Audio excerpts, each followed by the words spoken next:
Alors bon, ça part au départ d'une volonté, moi justement, de faire une bande dessinée un peu sur les artisans français avec qui je travaille.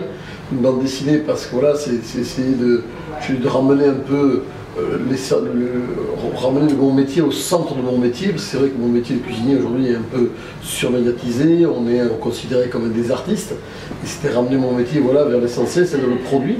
Faire toucher du doigt à une jeune génération qui va peut-être dans un avenir proche devenir cuisinier. Que le métier de cuisinier c'est un métier magnifique, mais c'est un métier collectif, c'est pas un métier où on est tout seul, qu'on a besoin d'une toute une chaîne alimentaire avant, des artisans français qui nous préparent des produits et qui nous les amènent tous les matins à nous les cuisiniers pour qu'on les mette dans les assiettes. Mais c'est un hommage que je voulais rendre à ces gens-là.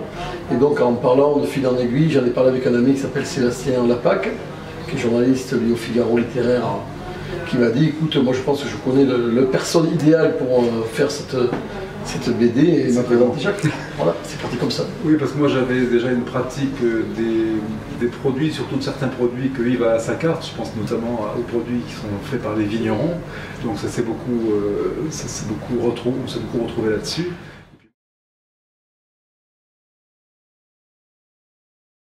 La vérité, c'est qu'on a mangé avant de déguster déjà, c'était avant de discuter, c'était une chose importante. Et non, on n'a pas tant discuté que ça, parce que j'ai dit à Jacques, écoute, je pense que le mieux c'est que tu me suives. Dans l'idée, moi, c'était aller voir les fournisseurs comme je fais habituellement. Durant l'année, je vais rencontrer au moins une vingtaine de fois des producteurs que j'ai sur toute la France. Je lui ai dit, écoute, tu viens avec moi, et puis on va voir comment ça se passe, quoi. On partait un peu dans le flou entre guillemets, même si moi j'étais conscient du fond qu'on voulait donner à la BD, mais c'est vrai qu'après je dirais le geste de Jacques, l'intervention de Jacques pour moi était encore un peu flou, quoi. Et même pour moi aussi, parce que souvent quand je commence une bande dessinée, j'ai déjà au moins, si ce n'est le scénario écrit à la virgule près, j'ai au moins l'idée de ce que je vais raconter. Là en fait le récit s'est construit au fur et à mesure des rencontres. C'est-à-dire c'est en fonction des personnages justement qu'on a rencontrés que ça me donnait des histoires, et ces histoires on a essayé de les articuler ensuite à travers un chapitrage pour en faire un livre.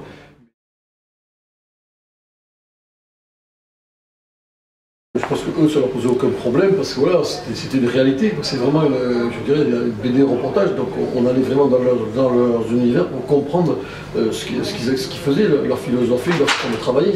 Pour eux, c'était quand même une mise en valeur aussi intéressante et une revalorisation du travail qu'ils effectuent tous les jours, quoi. Donc j'étais super content de le voir arriver parce qu'en plus le Jacques n'est pas compliqué, pas méchant, pas difficile. Et il se comporte bien à table. Et puis on était très bien accueillis aussi. Ouais, on était très bien accueillis.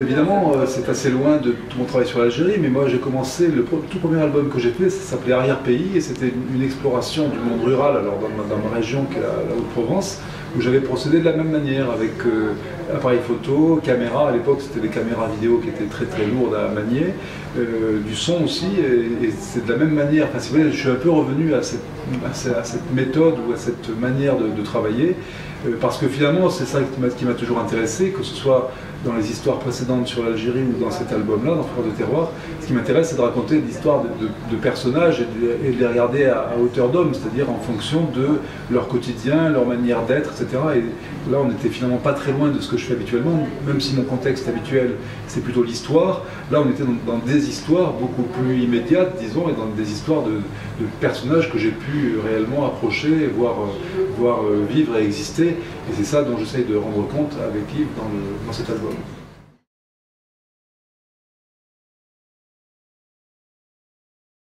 Alors je connais l'univers de la BD, je dirais de façon assez traditionnelle et classique. À mesure j'ai lu durant mon enfance, j'ai parlé avec Pif, après avec M. Astérix, Tintin, mais je n'étais pas très pointu, je dirais, dans ce monde-là.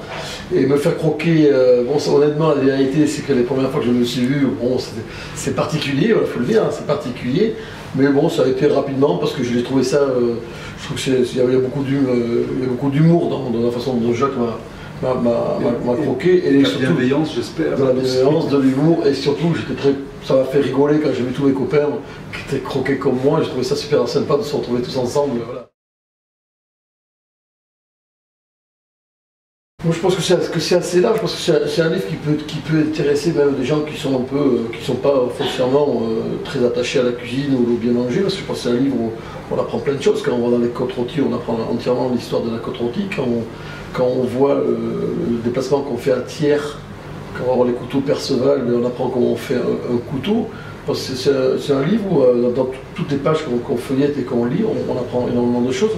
Donc il est destiné un peu, voilà, comme je le disais au début, déjà pour moi il est destiné, j'espère, aux futurs cuisiniers qui se rendent compte, voilà, l'importance des gens qui sont dans l'ombre, que ce soit des fournisseurs, des vignerons, que ce soit des éleveurs, que ce soit des maraîchers, que ce soit des couteliers, voilà, leur importance, qui sont indispensables, je pense, pour arriver à faire un restaurant de qualité. Et après, je pense qu'il y a les épicuriens aussi, les amateurs qui sont dans la maison, qui vont se retrouver aussi dedans par rapport à une forme d'état d'esprit de qualité, une philosophie de pureté et de propreté dans ce qu'on fait quand on travaille. Les artisans qui sont là ont un vrai savoir, un savoir qui leur a été transmis de génération en génération. On le voit sur certaines personnes, on a 2 générations déjà sur les mêmes lieux. Et je crois que c'est important que le métier d'artisan, avant tout, mais je pense que la définition d'un artisan pour moi, c'est quelqu'un qui fait bien son travail et qui est heureux de le faire. Et là, on se rend compte qu'il y a des gens qui font bien leur travail dans leur région, qui font un produit d'exception, qui savent le valoriser financièrement pour pouvoir en vivre correctement. Et la finalité de ça, mais ils ont du bonheur et ils sont heureux de travailler.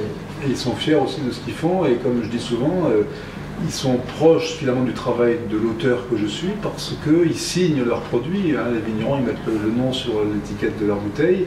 Les maraîchers, les éleveurs signent leur production, c'est-à-dire qu'ils s'engagent vraiment dans ce qu'ils font, et avec une forme aussi de responsabilité et à tous les niveaux. Donc c'est ça aussi qui m'intéressait dans cette histoire, c'est de rencontrer des gens comme ça, parce qu'ils ont, encore une fois, ils ont réussi à prendre en main leur propre destin pour faire quelque chose dans lequel ils se font plaisir et dans lequel aussi ils font plaisir. Il y a toujours un échange dans ces histoires-là, donc c'est ça qu'on essayait de décrire dans cet album.